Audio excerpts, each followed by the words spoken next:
Depuis une semaine, Robert Robin passe sa vie au téléphone. Oui, allô?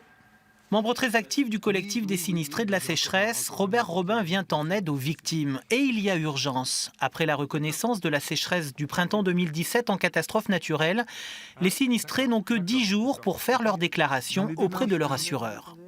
C'est où ça?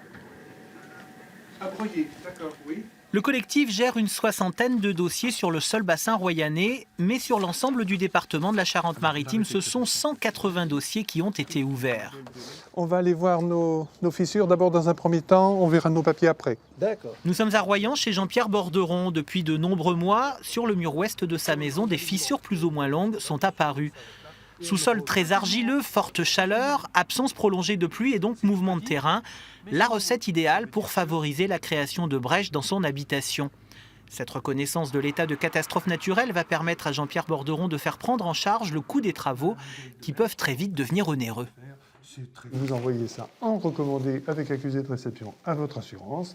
Je me suis vraiment inquiété cette année, mais je me suis aperçu déjà depuis l'an dernier. L'an dernier, au début de l'année, ça commençait, quoi. C'est la mairie qui m'ont dit de s'adresser à l'association.